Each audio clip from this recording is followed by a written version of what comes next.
The march towards liberty starts now. This is Freedom Watch.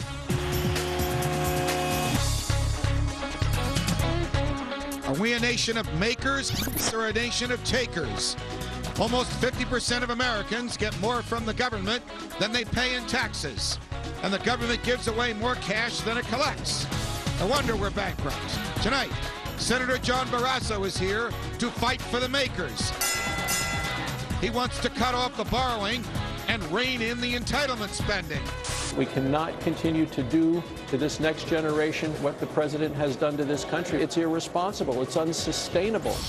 The people are entitled to a government that stays within the confines of the Constitution.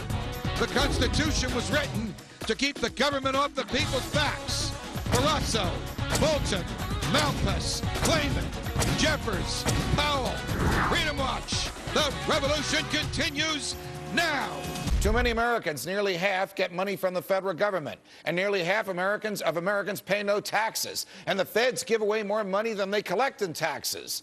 The money is doled out primarily in the form of entitlements like Social Security, Medicare, and Medicaid.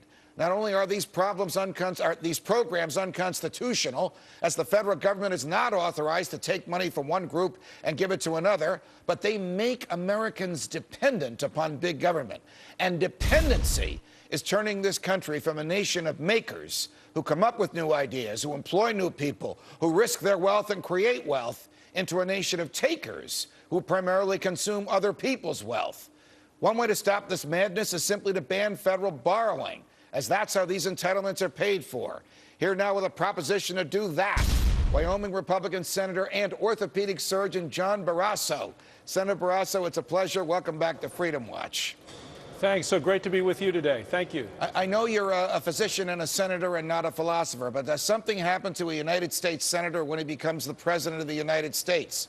Senator Obama not only voted against raising the debt ceiling, he argued forcefully against it. Now he's already added $4 trillion to debt in 2.5 years, and he wants to add another $2.7 trillion. What the heck is going on? Yeah, he actually called it a failure of presidential leadership when he was in the Senate. The bottom line is our country spends too much, borrows too much, and our government grows bigger every day, and we have to stop it. Now the president, with this incredible national debt of $14 trillion, is asking for another blank check and a new credit card, and I'll tell you, I'm not ready to give it to him. Are there enough members of the Senate, which I guess would mean all Republicans and a few Democrats, who will agree with you so that the debt ceiling will not be raised? Or is this basically a charade that we're going through, Senator Barrasso? Because, as you know, the debt ceiling has been raised. The Congress has given the president permission to borrow more money every time. Every president has asked for this since 1917, when they started requiring presidents to ask for it. I think the congressional will is there today to not allow the debt ceiling to be raised.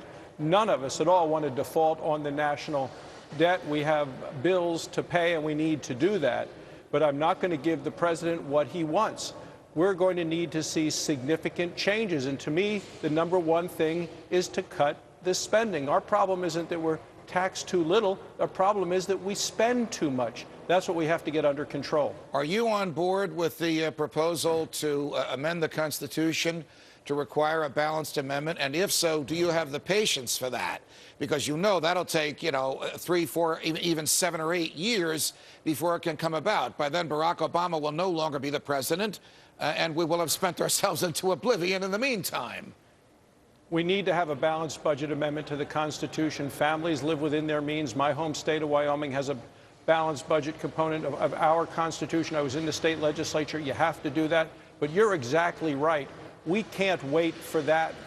That can't be the only solution. That has to be just one part of the solution, a balanced budget amendment, and all 47 Republican senators have signed on and co-sponsored that. But we need more immediate changes, more immediate cuts, because the debt right now is irresponsible and it is unsustainable. I think you would answer yes to this question, but I want you to put your thoughts inside the heads of some Democrats. Are there any Democrats in the Senate who agree with your Republican colleague from Pennsylvania, Senator Pat Toomey, an economist by profession, that there is enough money collected by the federal government from tax revenues to pay the debt service and to run the government, that the concept put forth by Treasury Secretary Geithner, that if we don't raise the debt ceiling, we will default on our debt and that will crush the economy, that concept is bogus, is fear-mongering, and is not true. We're seeing a lot of scare tactics coming out of the Secretary of the Treasury and coming out of this administration, and I'm not falling for those scare tactics. No one wants to default on the debt. We need to get the spending under control. That is the fundamental problem. The president wants to raise taxes. I want to cut spending.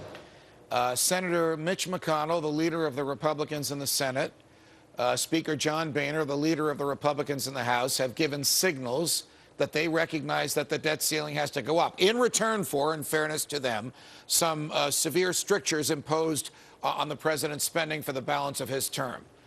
A couple of observations. You know this. You're in the Senate. A present Congress can't bind a future Congress, so we're talking about 1 year.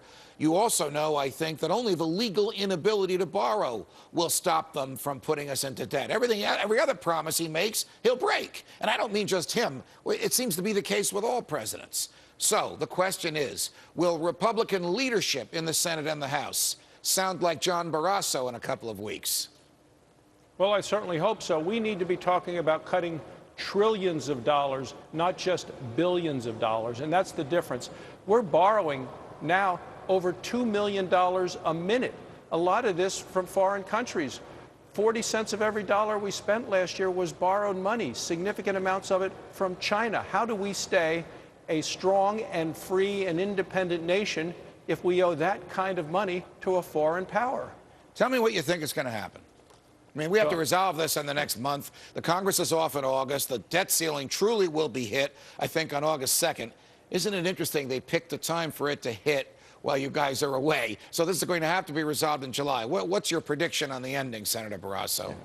My prediction is there's going to be something coming out of these White House meetings where you have the vice president, you have leadership on both sides of the aisle.